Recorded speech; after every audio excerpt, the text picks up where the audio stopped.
All right, let's get into the 9 o'clock hour here on the Dave Elswick Show. A story that's been playing out in the media for the last few weeks is this one about the Ohio dentist and his wife that were brutally murdered, and now they've arrested the ex-husband, and saying the ex-husband did it, and they're going to prove it that he did it.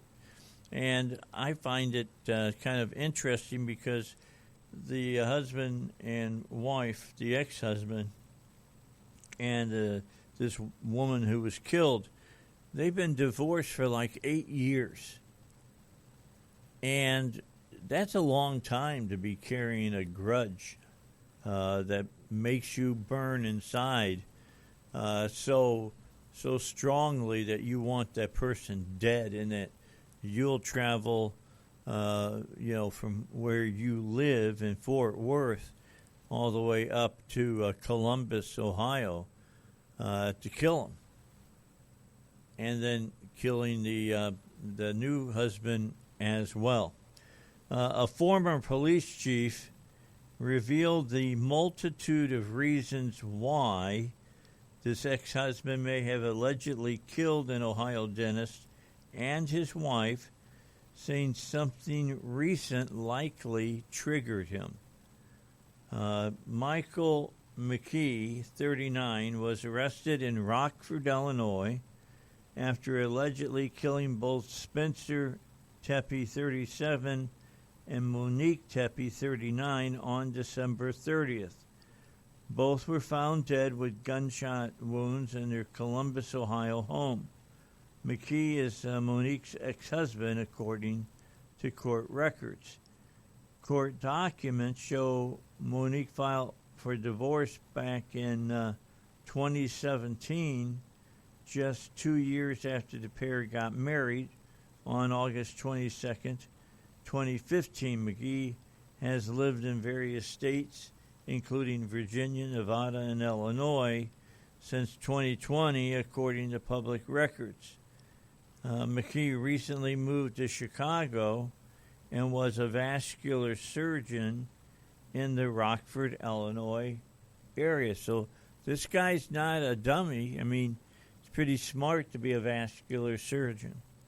McKee, who appeared in a Rockford, Illinois courtroom on Monday afternoon, waived his extradition rights, and his attorney indicated he'll plead not guilty after he gets back to Ohio.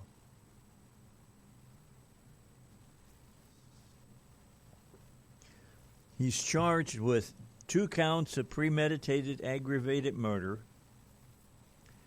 charges in Ohio in relation to Spencer and Monique's death. McKee was booked at the Winnebago County Sheriff's Office in Illinois just before noon Saturday, jail records show. McKee appeared emotionless when he entered the courtroom on Monday, only saying yes to the judge when asked by the judge to confirm his identity. Court documents say police identified McKee by linking him to a car that arrived in the Tempe's neighborhood shortly before the murders and left just after the homicide. That car was located in Rockford, Illinois. Authorities found evidence linking it to McKee. While McKee worked at OSF St. Anthony Medical Center in Rockford, he had an apartment in downtown Chicago. Former Fort Worth Police Chief Jeffrey Halstead and a Genesis spokesman told Fox, "There's a multitude of reasons McKee may have killed Monique almost 9 years after the couple got divorced." Also said he has worked with Columbus police in the past. I think what's going to be critical for the investigation is a lot of the online search capacity. Are there any recent chats? Were there any changes in the suspect's demeanor in the last few months, last few years, that could start showing some type of frustration, revenge, outrage, jealousy, depression, anything, but usually the long-standing separation from the relationship, something had to be a trigger. This gentleman from the sheriff's department said. Halstead said in similar cases he's covered, there are financial strain or some type of jealousy issues, but said McKee's alleged murders of Spencer and Monique goes well beyond that. I've seen these in times, in cases before, sometimes in it's relative to financial strain, financial hardship, or something that the divorce was causing. This does not look like it would be the case here, but investigators are going to have a lot of digging to do to find out potential motives other than just an ex-husband or jealousy, he said. However, Halstead said something recently had to have triggered McKee to allegedly kill the couple and says it's not random. I think it's going to be a recent event that triggered the anger which started the planning. It's not random by any means. These are considered, there was something that happened, whether it's an episode or an argument or something that motivated this person to plan this killing and then carry it out. The couple was killed 1 month short of celebrating their 5-year wedding anniversary. Rob Misla, Spencer's brother-in-law, told WSYX. So that's what's there. That headline, which says that the guy had all kinds of ideas about why the guy did what he did, was clickbait because he never mentioned anything of what the reason might be, other than there was something that happened that triggered the other person. Well, what do you think triggered him? Or are you just some police officer that Fox talked to and said, "Oh yeah, I've seen this kind of stuff happen before," and they took that and made it into a story. All right, time for our first break here at the Dave Elswick Show. Let me tell you, PI Roofing is the company to go to if you need a new roof.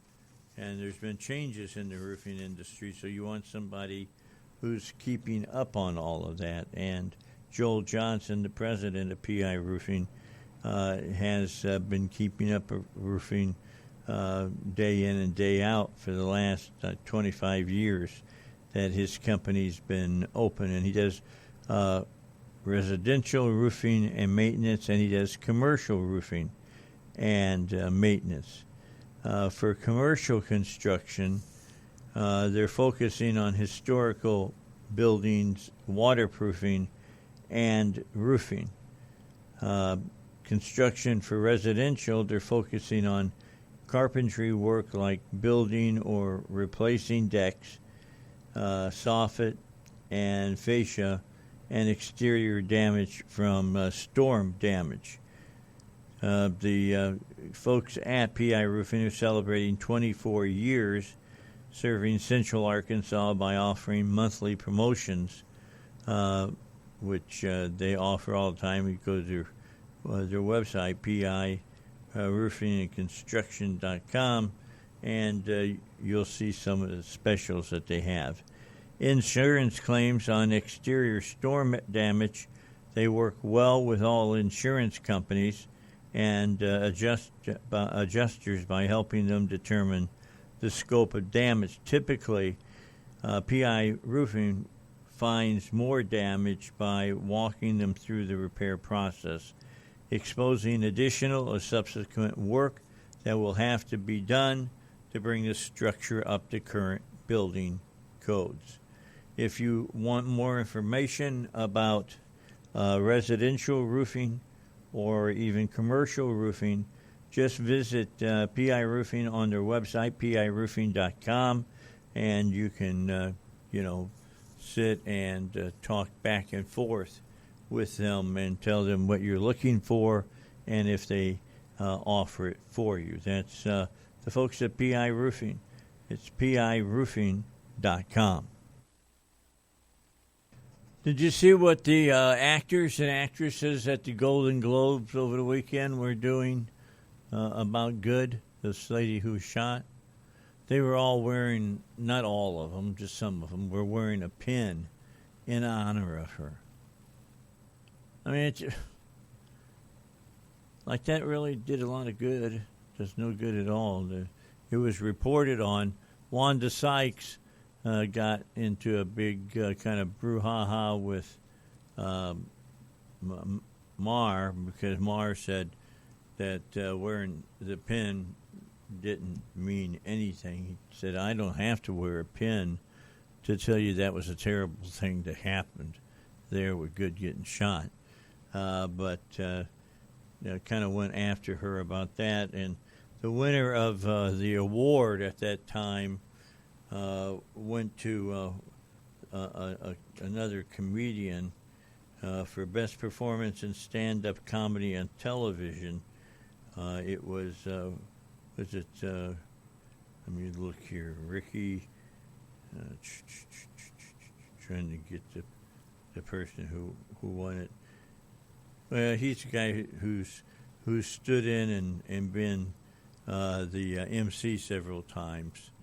And, Wanda Sykes went after him because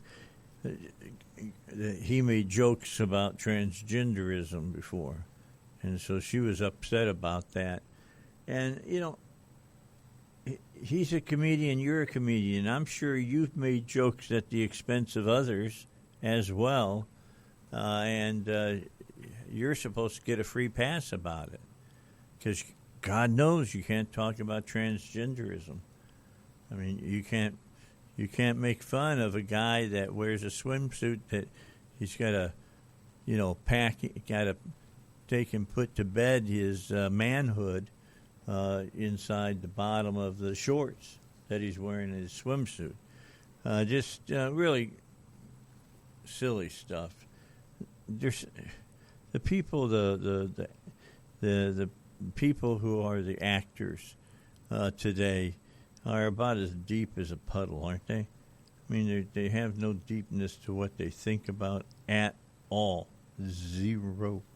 And then if they get called out about it, you hurt my feelings. And that's pretty funny that they feel that way.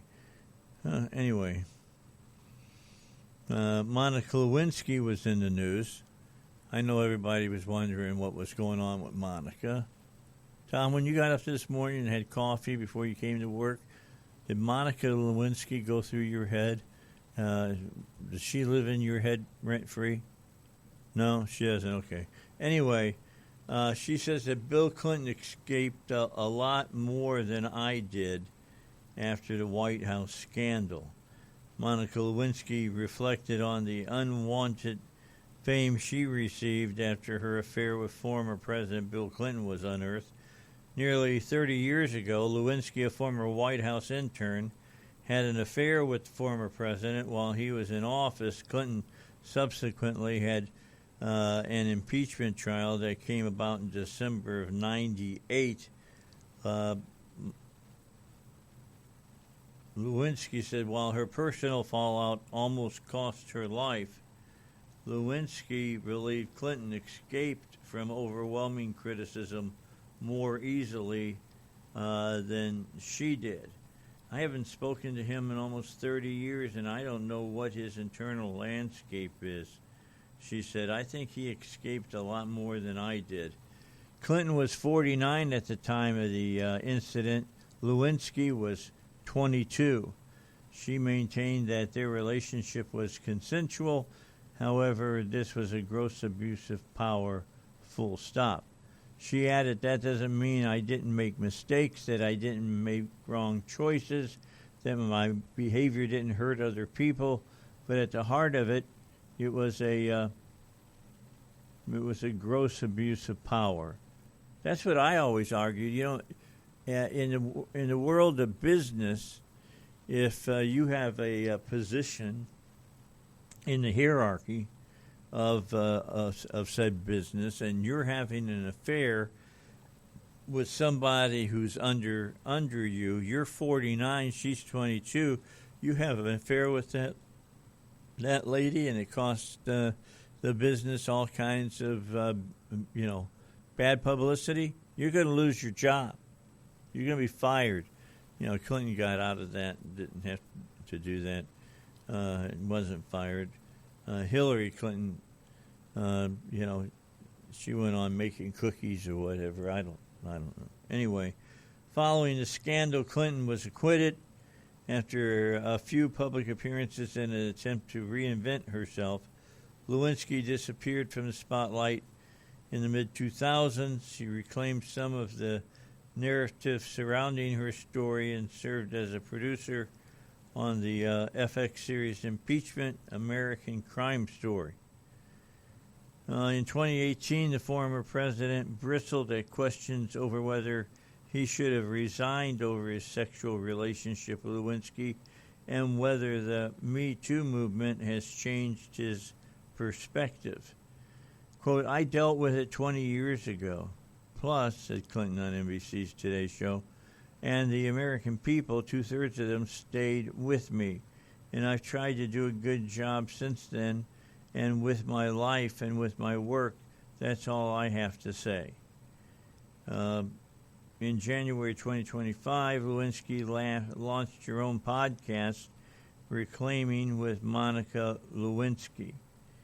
The synopsis of her show states, "Every week, I'll draw from my own unique experience, like, say, surviving a global scandal at 24 years old, and delve into the personal and often messy ways people find their way back to themselves." During a February appearance on the Call Her Daddy podcast, Lewinsky admitted the right way for the former president to handle their affair going public would have been to resign. I think that the right way to handle a situation like that would have been to probably say it was nobody's business and to resign.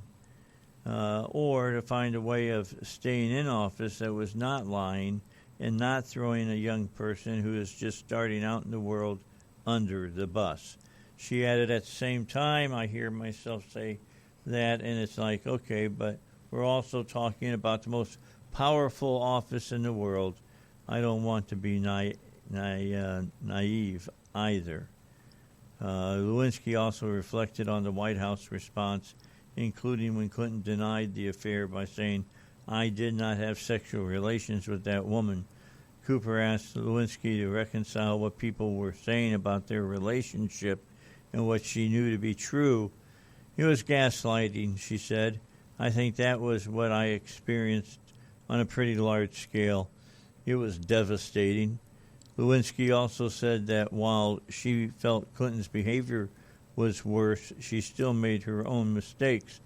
"Let's recognize that while there were so many ways that Bill's behavior was more reprehensible than mine, I did make mistakes about it." I mean, yeah, he was a married man, and you made a big mistake in doing what you did. But the bottom line, yeah, I think that Clinton got off a lot easier than she did. That's the way I feel about that. All right, we got news coming up here at the bottom of the hour, and there's a few other stories that are still out there that we should talk about and discuss. We should talk about. The Supreme Court's not hearing the oral arguments yet. They have not started. So I'm sure that'll be recorded, and then we can listen to the recordings of questions that were asked and things of that nature. Bill Clinton defies the House subpoena in the Epstein investigation, but risks contempt dealing with that. That's Bill Clinton who's doing that. We've talked about the latest on the Iranian protests as Trump weighs strong options to stop the killing in Iran. We'll do that when we come back as well here on the Dave Elswick show.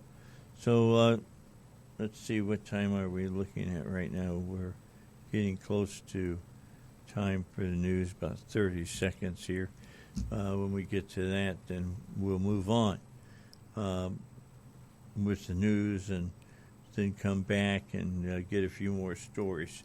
We got some more news to work through here before we get to the end.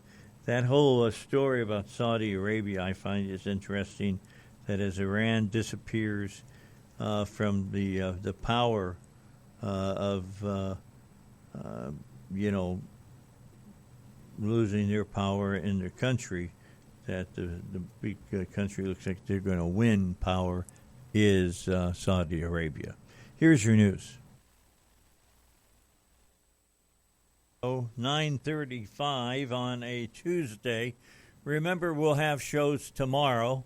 On Wednesday, we'll be talking to our elected congressmen, Hill and Westerman, tomorrow.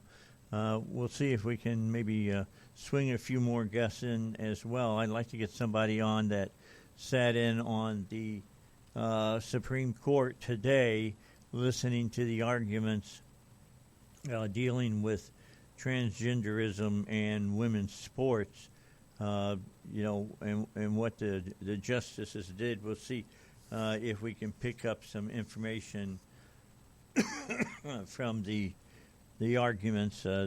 Those should have been recorded. If so, there should be some audio that we can listen to and hear the questions being put to the people involved in the case about what the justices are taking, and see if we can pick out any kind of information from the questions that they're asking and the way that they may be leaning, looking at the whole thing dealing with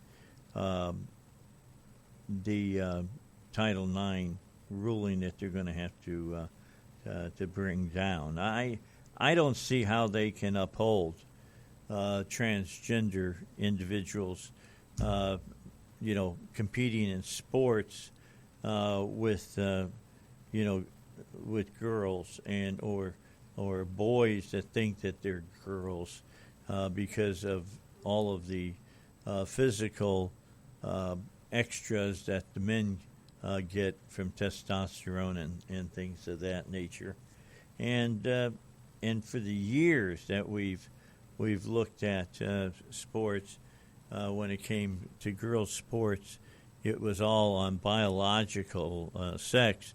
If you're born a girl, you played girl sports. If you're born a boy, you played boy sports. It didn't matter what you thought you were what you came out of the womb as.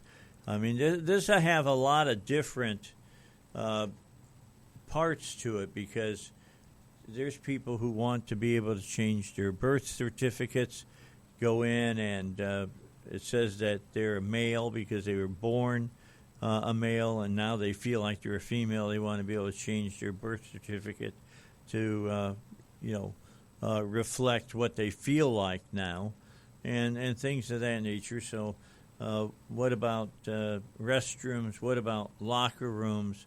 What about all that kind of stuff as well? I mean, should a transgendered male that believes that he's or identifies as being a female, hasn't had any surgery, should he be able to be in the dressing room with your daughter and changing outfits and letting his schlong just hang out there in front of her?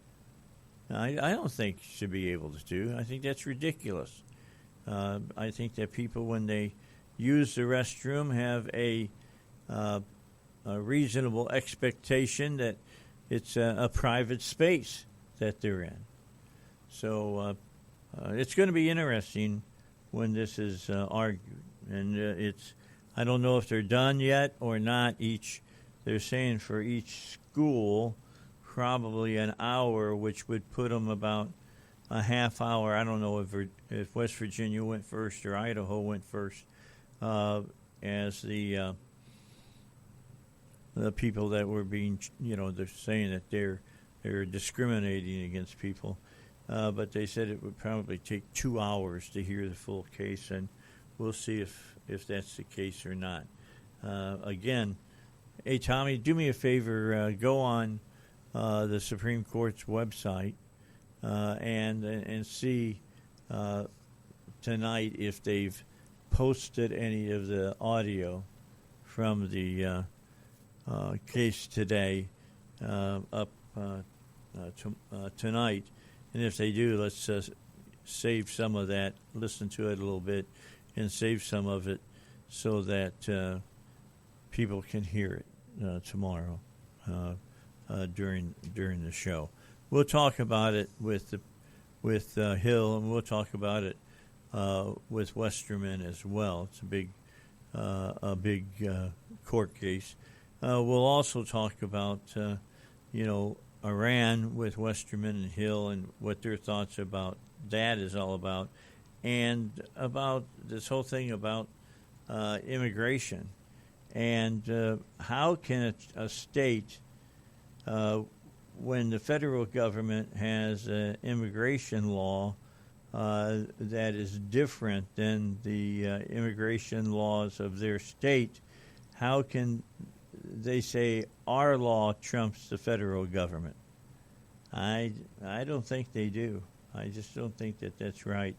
I think that federal law trumps state law on that type of thing. So we're just going to have to see how that all comes out after this has all been done. All right, other articles going on. Trump has canceled all meetings with Iran, is calling on protesters to take over their country. Iran cracks down on Starlink users. That's Musk's equipment that allows people to use satellites to communicate with one another. Iran cracks down on Starlink users to block protest footage amid internet shutdown. Trump has 3 strike options. I've talked about that would aid the protesters, devastate Iran. Saudi Arabia is flexing their muscle as Iran falters, leaving partnerships in question. And what's the problem going to be as far as United States goes with that? You want to see what comes out of that. So a lot of things out there that over the next couple of days are going to be determined. Now, we'll probably not find out anything dealing with the federal government, the Supreme Court, how they view the transgenderism, because we'll probably be not until June before we hear from the Supreme Court of how they have ruled on that, as far as that goes over that. So there's a lot of different things going on right now about all of this. The temporary protected status for Somalia ends. That's going to impact hundreds in Minnesota. Looking at that story, the Trump administration is ending temporary protected status, that's TPS, for Somalia, affecting several thousand Somalis currently living in the U.S. and several hundred currently living in Minnesota. Somali migrants with the designator TPS will be required to leave the country by March 17th. Temporary means temporary, DHS Secretary Kristi Noem told Fox News in a statement. Country conditions in Somalia have improved to the point that it is no longer meeting the law's requirement for TPS, for temporary protected status, further allowing Somali nationals to remain temporarily in the United States is contrary to our national interests, said Noam. We are putting America first. Sources at USCIS told Fox that there are 2,471 Somali nationals currently in the U.S.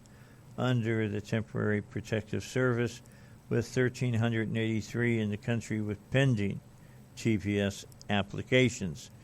The move comes as DHS continues ICE operations in Minneapolis, Minnesota, after a widespread, roughly $9 billion fraud scheme involving members of the Somali community plagued the state.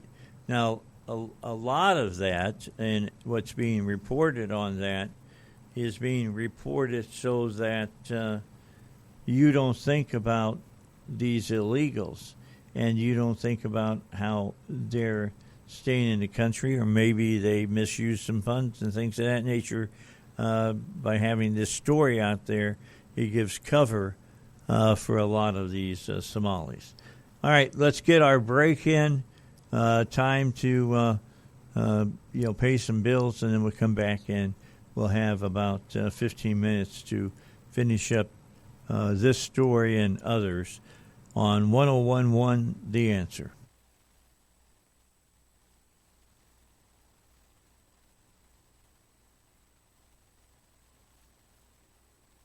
All right, back with you here on the Dave Elswick Show. Let's move it along, see about some other stories that are out there. A judge has freed accused anti-Semitic assailant who threatened to kill a Brooklyn family. Let's take a look at that story. Former legal aid attorney Margaret Martin rejects bail for hate crime suspect in a disturbing incident in Bedford, Brooklyn. An Orthodox Jewish family was targeted in a violent, hate-fueled attack while celebrating Shabbat. The Summers allegedly stalked a 26-year-old father, his wife, and their 4 young children, ranging in age of 6 months to 6 years, near the corner of Nostrand and Willoughby. According to court records, Summers unleashed a torrent of anti-Semitic threats, screaming, "I'm going to kill you Jews, and your kids are dead tonight," before getting sucker punched by the father in the chest and head. Despite the severity of the unprovoked attack and the clear presence of hate speech threats, the legal system's response has sparked outrage. Summers was charged with assault and multiple counts of aggravated harassment as a hate crime. At her arraignment, the Brooklyn District Attorney's Office requested $50,000 cash to ensure the safety of the community and the victims. However, the judge rejected the request, allowing Summers to walk free on supervised release. Judge Martin's decision to release a defendant accused of a violent hate crime could be seen as a direct reflection of her professional background. Before her 2017 appointment to the bench, Martin spent over 21 years with the Legal Aid Society, including a tenure as a senior staff attorney in the Capital Division. Critics such as former Lieutenant Governor Betsy McCauley and former Police Commissioner Ray Kelly argue that the Legal Aid Society functions less as a defense organization and more as a lobbying group dedicated to handcuffing the police and prioritizing the interests of criminals over victims. The Legal Aid Society has been instrumental in pushing for the elimination of cash bail and the implementation of discovery reforms that often result in cases being dismissed on technicalities. Ray Kelly noted that such a background creates systematic friction for law enforcement as officers risk their lives to make arrests only to see suspects released by judges conditioned by a pro-crime legal philosophy. In this case, the transition from public defender to judge appears to have significantly influenced the outcome, as Martin refused to set bail, allowed a woman accused of terrorizing a Jewish family and their infant and young children to return to the streets, further demoralizing local police and endangering the community. So that's a judge that definitely is not paying attention to what the criminal is alleged to have done, letting them out on no bail, and this person using hate speech to threaten the wife and the rest of the family because they're Jewish should be dealt with. Tommy McDonald said that another Democrat judge promoting crime, she was appointed by Bill de Blasio, no matter who this guy or what this guy did, that shouldn't be allowed out on the street. The judge is hoping he attacks someone else. It's how Democrats make this land a better land.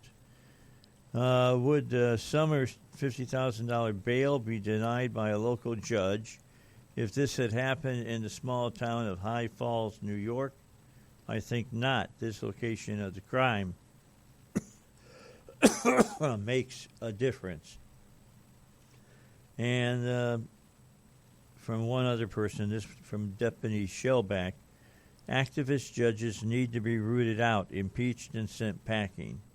If it's done successfully enough times, these problems will stop happening. Judges will not want to lose their cushy, high-paying jobs and start following the law, case law, instead of making rulings based on their political opinions or ideologies.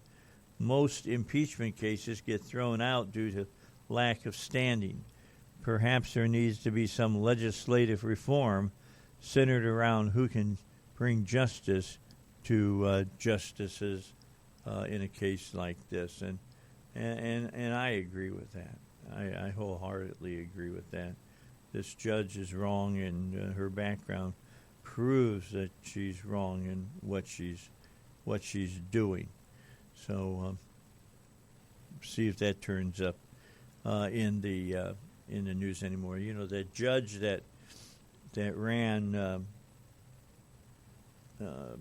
blocking for the illegal immigrant at a federal courthouse was found guilty of doing that, and she lost her robe. She can't be a judge anymore, and that's good. That's exactly what has got to happen. These people have got to be found guilty of getting in the way of law instead of making sure that the law is carried out.